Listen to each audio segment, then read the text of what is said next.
And so I think it's important that you understand the clinical trial process.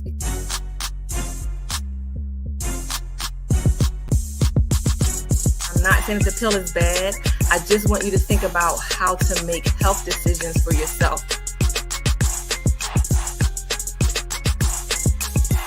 You want to be especially vigilant, especially staying on top of it. Once I got the information I needed, I started to move in that direction about how to make health decisions for yourself. In your mind, what would you say to brothers that's not vaccinated or just people in general? I'm glad to hear you are protected, and thanks for being so honest here on Keeping It 100, because that's what we do. Hey, welcome to another wonderful episode of Keeping It 100. I am your host, Dr. Kristin Motley, and as always, we have an amazing show for you. I wanted to remind you, if you think of questions, please put it in the chat. Give yourself a shout out. Let us know you're watching. Like our page. Hit the subscribe button. Something. I don't know. Y'all know all that stuff. Just do it for us. But let me bring in our very special guest, Mr. Street Practitioner himself, Georgie Mink Jr. Hello. How we doing? Jay, what up?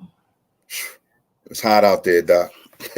I heard. I'm in Florida, and I thought it was hot here, but I heard it's hotter at home. Oh, yeah, it's baking. Ah, man. Yeah. Stay hydrated. All I can do is tell y'all to make sure you are staying hydrated, checking on your loved ones, make sure the AC is on, everybody's staying cool, laying low. Be careful, because heat'll creep up on you. Mm-hmm. That whole heat thing will definitely keep up on you. But yep, I'm in Orlando. We down here with Bria. She's running AAU for the Chester Cheetahs. So they did an awesome job today. Awesome job. The team really did good. I'm kind of sad that I got this T-shirt on. I bought one Zoom shirt with me, and I forgot it in the car. And so now I'm sitting here with a T-shirt on from the track meet. Oh, y'all know I be trying to be professional, but today I just ain't all the way got it together. G, what you been up to? Nothing. Just talking to folks, getting everybody's opinion about the booster coming up in the fall. What they saying? It's like 50-50. I mean, certain people are definitely going to be in line, and certain people still want to wait and see what's going on. And these are folks that's actually already vaccinated and had the last booster. So they're pretty much on the same time we on. We just want to make sure that everything's a go, And I actually convinced one brother this week to get his vaccination. Wow. Yeah. I told him I want to have him on the show, and he said he gonna come on. So I got his information. But all right, good. How that conversation go? Tell us about it. It was rough at first, he was just saying, he didn't approve of how the government do things, and, he was a theorist. So, and I'm just like, okay, well, times has changed, we got certain people in different places now. So there was a time when we was being controlled and we couldn't see behind the scenes, but now we can. So I said, I work with a doctor. So trust me, I know the deal. I feel good. I'm on the front line. So whatever I said, and then I started talking to him about his kids, because he did say one of his children did have it, and he was going into he had a little COVID history, but he still was against it. And I just hit a nerve, with his mom. She said she was elderly, and just certain things. I kept plugging him a little bit. And not really edging him, but just giving him facts. That's all it's about. It's just it's not about changing. Yeah, I didn't want him to change his mind. I just wanted him to get some of the facts that he wasn't aware of. So yeah, and I think a lot in our community, that's what we're missing is we only hear one story, and we're not hearing the whole story. And the story that we are hearing it may not be accurate. So we're making decisions on inaccurate information, and that's not healthy. And so what you're doing is exactly what you should be doing, just having conversations and sharing information and letting people come to their own conclusion. So good job, G. Street practitioner. Got him. Good job. Good job. Yeah, so we do know that there's going to be a new booster coming in the fall. So we're going to see, how that plays out and make a decision from there. I totally feel that approach and I am 100% with it. But today we are talking about trauma. And, a lot of who we are today has been shaped by what we went through in our lives growing up. I mean, it's a fact. So I want to bring in our guest and let me give her an introduction. Hey, Mary, welcome to the show. I'm going to do an introduction for you. I want everybody to know that Mary E. May is a relationship therapist with a keen ability to facilitate healing by assisting clients to develop a pathway to work towards strategies to deal with violence and trauma when it manifests in their lives. She is Mm, a highly sought after facilitator guiding the development of cohesive teams, leadership and executive language, elevated implementation, and change in agency. Now, she was introduced to us by our friend Dr. Walls. We all know that Dr. Walls is a good friend of the show, so we know we're in good company. So we are in for a real treat today. We're having a conversation about, the impact of our experiences, especially if they were traumatic, on us and how they shaped who we are today and what we can do to break some of those things that we have learned and maybe replicating in our lives. So thanks for coming on the show, Mary. Thank you so much for having welcome. me. Yeah, Thank of you. course. So just to kind of get us started, we already talked about how our upbringing, plays a big role in who we are today in terms of our values, beliefs, and behaviors. And so I wanted you to talk about, from your training, how does the way we were raised, especially when we grew up in a culture was like keep things in the house, don't tell nobody our business, be cautious of the police, don't trust this person, don't trust that person. How, what effect does that have on who we are today? That has a very large impact on who we are today, both good, bad, or indifferent. Like it's no Mm, one side that weighs heavily more than the other. However, it informs how we choose to negotiate, how we choose to navigate, how we make decisions, how we our perspectives on what we trust, what we don't trust, what we believe, what automatic messages that begin to play out when a police officer pulls up behind you. They may just be pulling up behind you because they're turning at the next light. However, for someone who has grown up in an environment where that's not always the case, or you're indulging in the music and movies and industry that inform you otherwise, or even looking at the news on a day-to-day basis, you begin to have a reaction. Even if you know that you haven't done anything wrong, the mere fact that they're behind you, your immediate thought goes into fight or flight. Is my license right? Are both of my brake lights working? Are any of the reasons on why they could potentially pull me over? And am I prepared to begin to go into the flight response of recording, defensiveness, or answering the questions the way that I've been told to answer the questions that allegedly is going to keep me safe on the other side of this contact? All of that, and then you get to, if not the first light, the third light, and they turn. Mm, That's a traumatic response. yeah. That Yeah. you have elevated your heartbeat, your mind, your thought process. All we want to say is very innocent, but it really is not.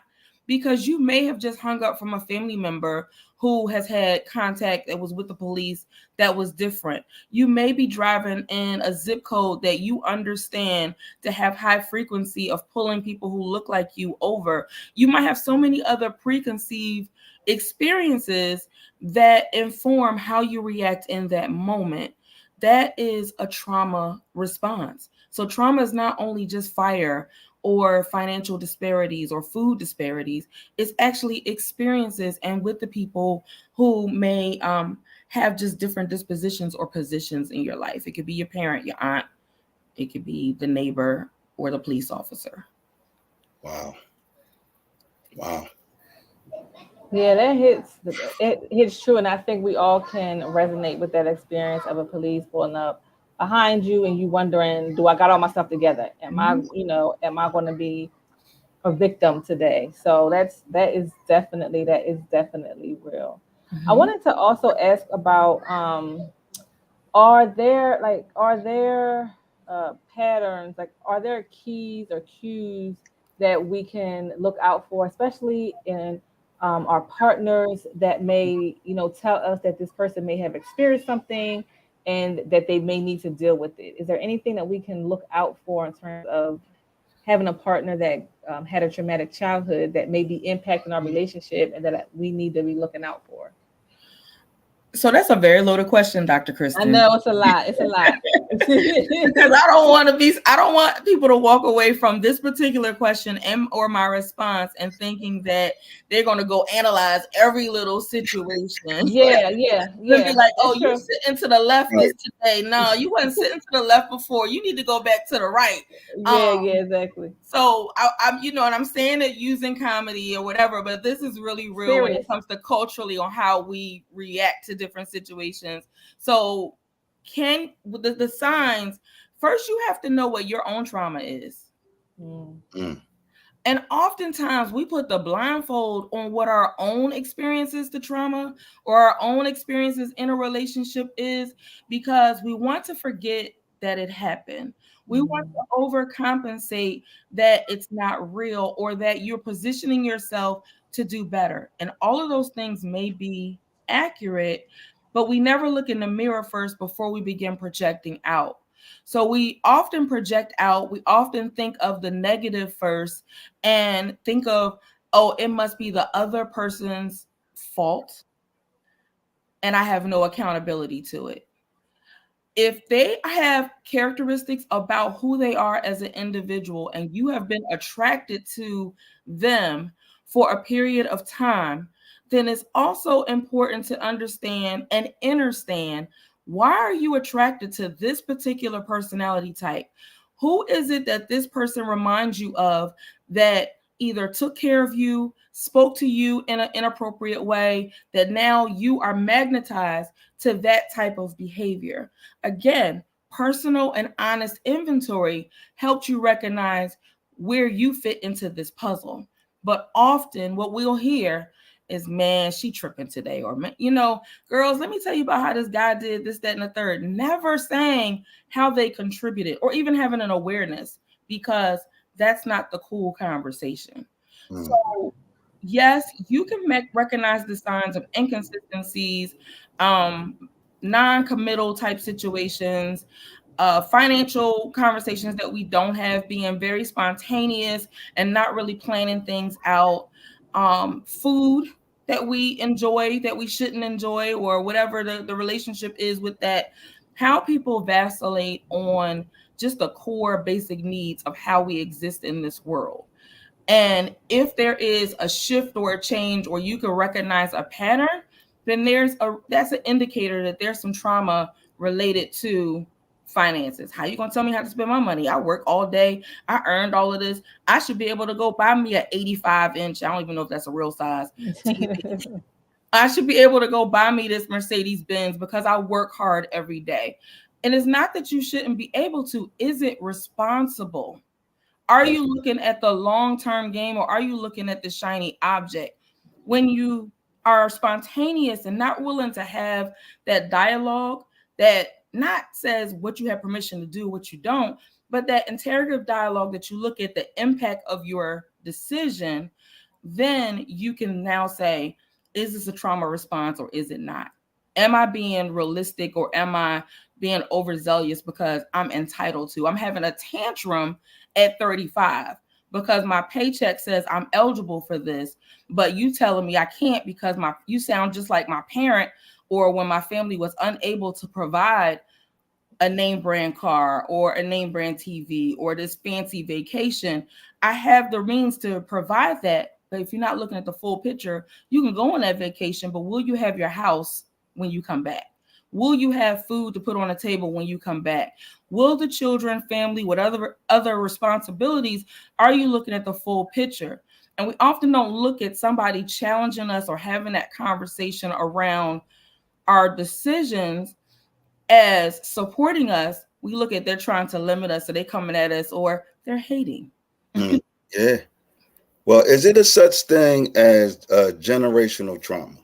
Absolutely. Okay, because I'm just going. We had the conversation, before the show, and I was just telling Doc, I'm like, we come from a different type of era, Mm-hmm. and she went over some of the examples in the beginning, but I know me, I kind of basically inherited some of those things, like we got beatings. We got beatings when we were little. We We got beat. did. Like I told Doc, my mom hung me one time. You know what I mean? Like, Mm-hmm. I mean, I'm playing, but I'm just saying it was that, but it was normal. You know what I'm Correct. saying? It was normal. It was okay.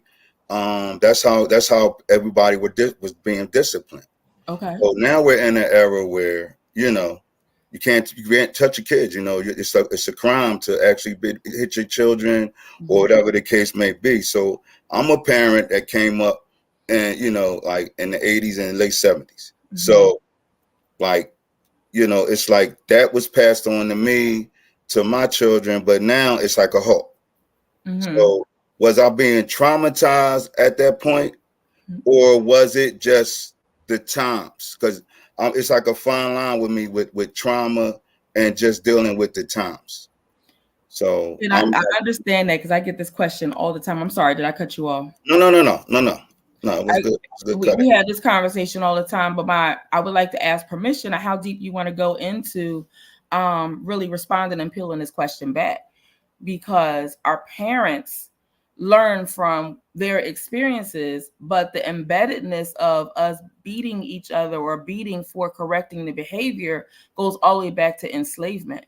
Yeah. So is it intergenerational? Absolutely. Is it a learned behavior? Absolutely. It's a coping skill to correct behavior when we're upset or displeased or disappointed in the response. But where is the space that now kind of exists to talk about what the consequences of those behaviors are? So it's not that you're not giving consequences or that you're not holding people accountable, but does it have to be in the physical nature that it once was? Because the residual trauma that you experience can kind of look like this. I have the means to provide for my child, or I'm doing everything that I can, working 2 and 3 jobs to ensure that they have camp, clothes, vacations, things that I didn't have, Mm-hmm. which is great. But then you're not also on the other side in some cases, not on the other side saying, okay, well, I need you to clean your room. I need you to have this responsibility around the house. We're not having family meetings. We had family dinners and we also got beat in the 60s and the 70s. Right. We had family conversations and family agreements around game night and stuff like that. Even if there was some digs or slide remarks that was talking about our weight, our skin, our, oh, you doing this again. Those residual things impact us as an adult when somebody new comes into the picture and does those same things. But it all comes from the core of us being enslaved, Mm-hmm.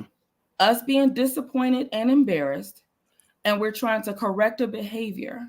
It doesn't always have to come with a physical impact, especially for our children and our young people today. If you give them the opportunity to exercise their voice, their thoughts, their critical thinking, not only does that help them in the household for you, it gives them the space to develop that leadership qualities that they're going to need at work. It gives them that negotiating ability that when they need to negotiate their pay at a position that they're doing, establishing a business, being able to look at all aspects, and it takes the weight of the consequence off of the parent having to be the enforcer, the corrector, the discipliner. You're disciplining, but the discipline can just take a shift. It's not necessarily being soft, but it's actually looking at the full impact. The full impact to correct and stop the behavior is one thing, but do you want to do it with the enslavement overlay that now when they go to work, they're going to accept the less pay. They're going to accept a boss or someone talking to them any type of way demeaning and not respecting who they are in their character because that's what you taught them to do. That people who love and respect you treat you in a certain way that's not appropriate. Right. Wow. That was loaded. I asked permission. How deep you want to go, George? Yeah, How you asked deep? me, but Because we got some layers to peel back. but it's It's just like, layers. but fear was just instilled by our parents. So everything was just about fear. Like I was scared of my mom. I was scared to get in trouble. I was scared to get bad grades. And if you ask the older generation, they blame the reason that we can't beat our kids for the problems. So they basically in a gray area with this because I guess this conversation depends on who you discussing it with. Correct. Right. So and the problems. I'm sorry, I'm laughing because I was about to go deep again. No, go forward. That's what we want. We need to have these conversations. Right.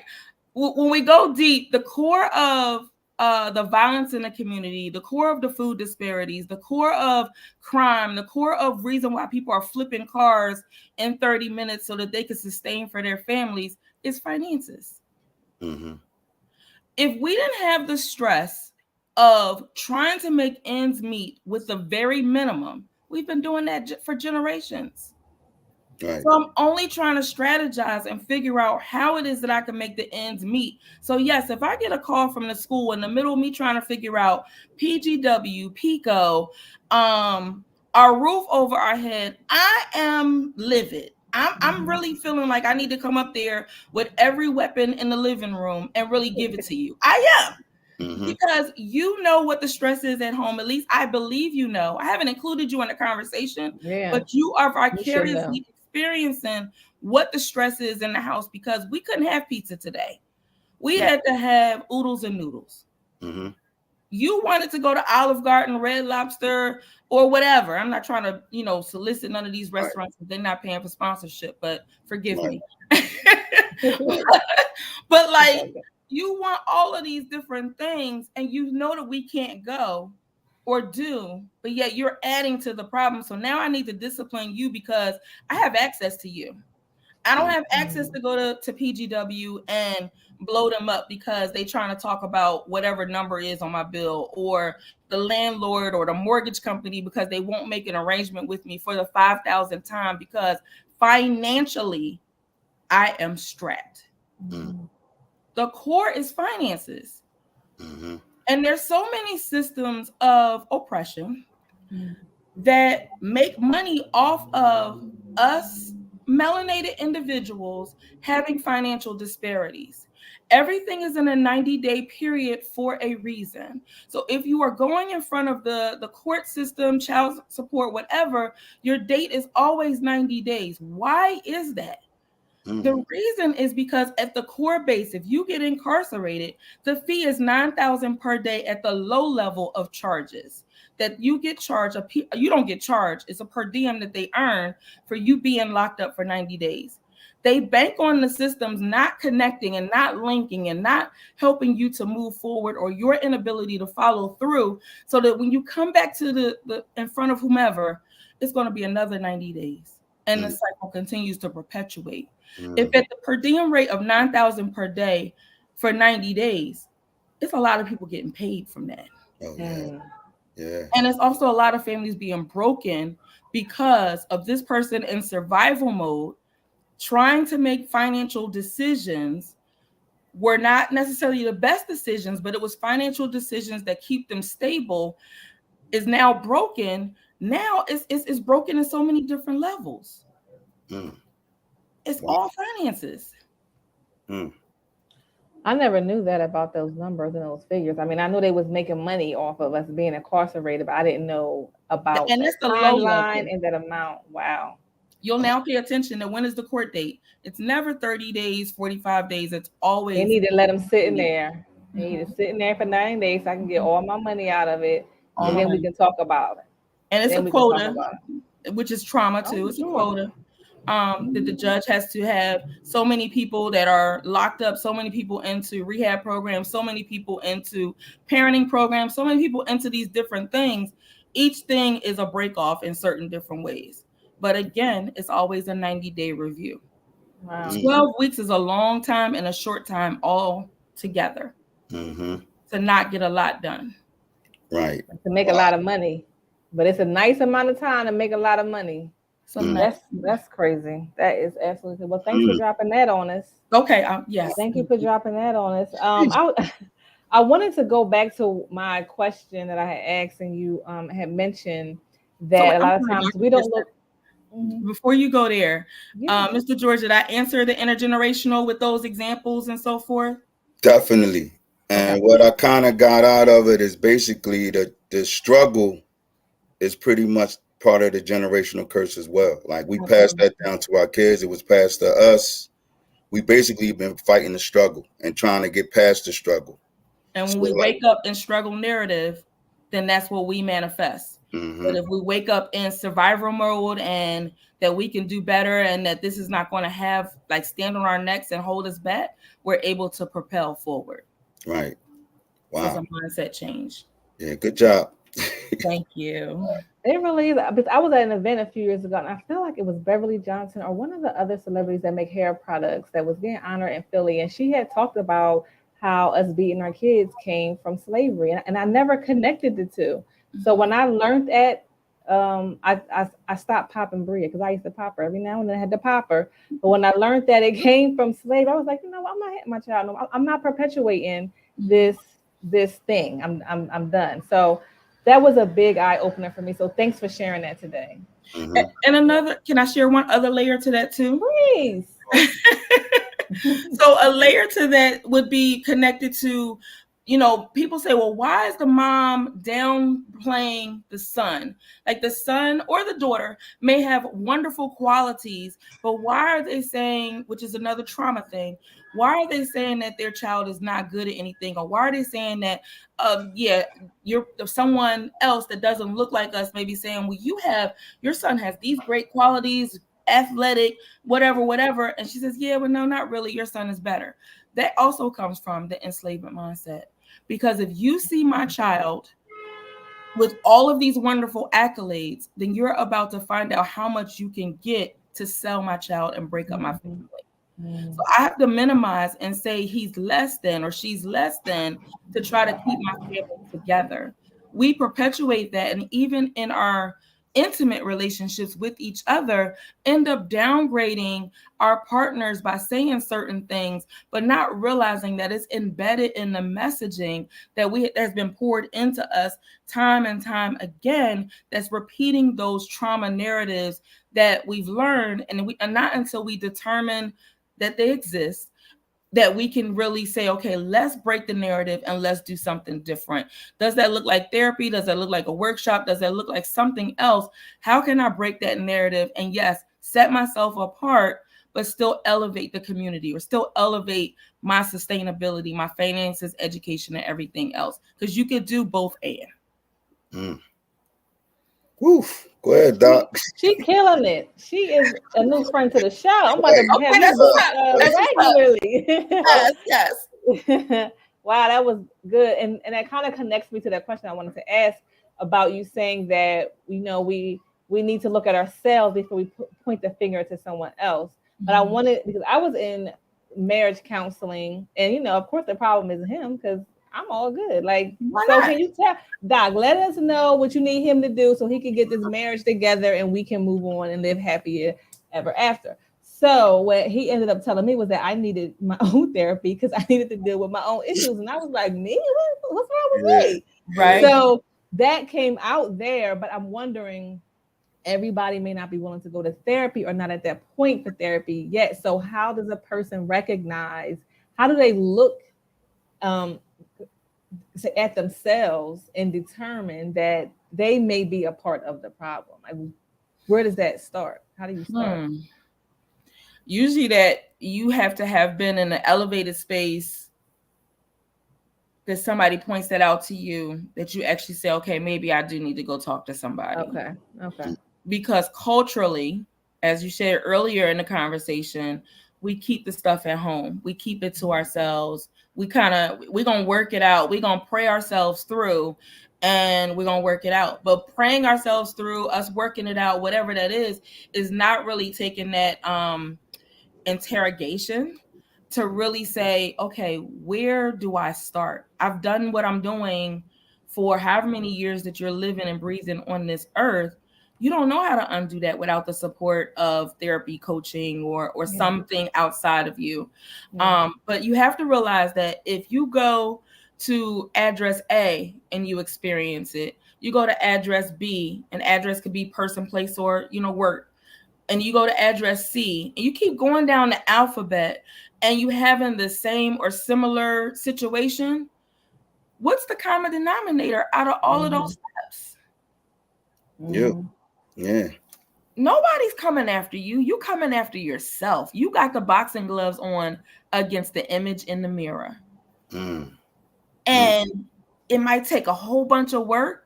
And it doesn't have to take work that you have to blame somebody from your childhood, but create the awareness, create the acknowledgement that it exists.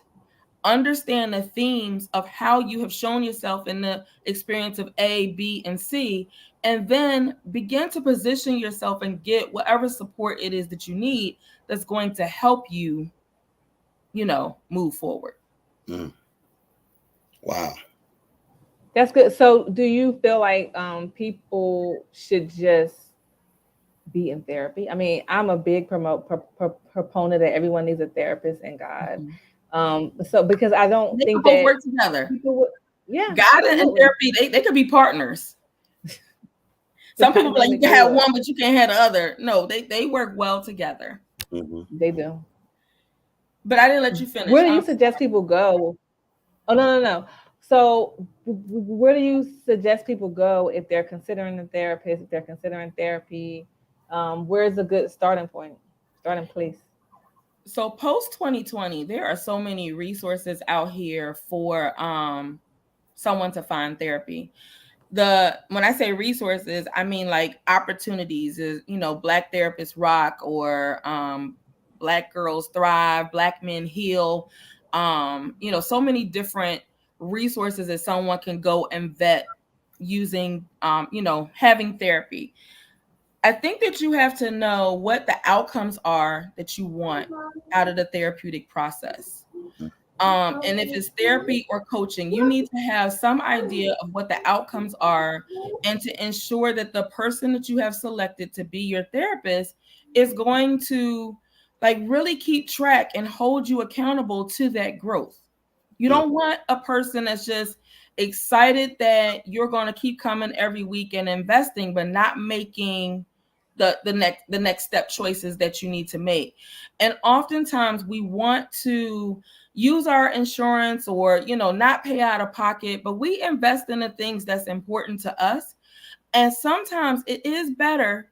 I know it's a feature on your benefits of working somewhere, but it kind of is better to do that personal investment so that you can have more control, more access, more levy room in regards to what is actually your treatment, what is actually your process, what strategies that you are engaging in when you invest in it from your own personal standpoint. And I know everybody can't do that. However, you will find probably more access to therapists from self-pay versus insurance-based. Wow. Okay. So, I mean, we're talking about therapy, but what about, like, I know some people that don't believe in therapy. Not saying that, you should or you shouldn't. I definitely agree with it now. I'm older. I can understand the concept. And I understand the benefits of it. Right. But basically, what I'm feeling, what you're saying is like, even for the individual, you have to basically be honest with yourself. So even before you seek out a therapist or whatever the case may be, you have to be honest with yourself. Like before you go forward in any type of positive movement or whatever you're doing or whatever your goals are or whatever, even if you're attacking your issues and problems, that's pretty much number one. And in being honest with yourself is knowing that you're gonna have to roll up the sleeves. Like it's not gonna be a light switch situation that you walk into this room, you take a couple notes, and the issue is gonna be poof gone. I mean, we wish we could have a magic wand, but this stuff has been poured into you for so many years. You've been practicing and living and breathing the way that you exist as an individual, as a partner, as a parent, just in the world. So be it therapy, be it coaching, be it that you talk to your religious leader, whichever situation that it is, you have to really understand that they are the catalyst with a certain skill set to help you get from point A to point B. They don't have, it's not a Rolodex that they say, okay, well, you came to me with problem 8.1. Let's look in the book of 8.1 and see what the response is. Right. It would be so much easier if it was that way. But it really isn't. 8.1 may be connected to T.25. Right. You got to go through the journey to get to the prize. And the journey is experiences, is exposure, is pain, is healing. So is it always peaches and cream? It's not. Is it necessary for you to have that elevated mindset, that elevated living experience, so that if you are of that financial means that you want to take a cruise every couple months or have that name brand car or whatever those fancy things are that you feel that you have earned, you can do that, but just know that that's a temporary response. The healing is a long-term journey. Wow. Oof. You ready, Doc? You got something else? Playing with us today. She is not playing with us today. I mean, you asked me to come, and you know who I come from, so like we work well together. I'm not even surprised at all. Now, so let's talk about your practice a little bit. I know you are in private practice. Do you see clients in person, on Zoom? How do people get in contact with you? So the best way to get in contact with me would be through my website. I guess is the easiest. Butterfly Love Consultations. If you want therapy, at the bottom of the screen is a link for you to check. I mean, to select, and you can get on my schedule for consultation and us to talk about what that looks like. But I also provide like leadership development in helping people acknowledge what this trauma is that they're living with, and to get out of their own way so that they can get paid, that pay increase, that promotion, that business development plan, whatever it is, that they can get out of their own way so they can live life on their own terms. So it's like a marriage between the two. In regards to how it is they can get in contact with me, the best way, like I said, is on my website at butterflylove.llc.com. Or no, look, I should know this by heart, right? Butterfly, I think I sent it to you all because I do get it mixed up sometimes. Butterfly Love Consultations. That's okay. I got it. Thank you. I got it. And then are you on and I do telehealth. Instagram? I am on Instagram at RelationshipFlow. Yes, I got that. Currently I am still doing telehealth for sessions. So that's the Zoom format of us being in video. Okay. I am coming out to do like speaking engagements at workshops, wellness retreats, and so forth like that. But the therapy and coaching is all virtual unless it's like a professional development for a group. Awesome. I love that. So we just put your contact information up. Thanks for sharing that with us. Thanks for being here today. You will be back because you took us all the way back to 1619. And a lot that we are experiencing, I mean, it is connected to that. So we can't ignore that component of our experience. And so I appreciate that. We will get you back on the show. Don't you worry. I appreciate your time, and thanks for being flexible because I know this was supposed to happen a while ago and we're just making it happen. So thanks, Mary E. May. Absolutely. Thank you for having me. Thanks for the real conversation. I always appreciate that. Yeah, definitely deep. Awesome. All right. Well, we will see you next time. Have a good day. Have a good day. Take care. All right. Well, that Mary E. May is not playing. Dr. Wall said, "Oh, I got somebody for you." I was like, "Okay, Dr. Wall." Dr. Wall came through. She was definitely on point. So yeah, we'll have her back for sure.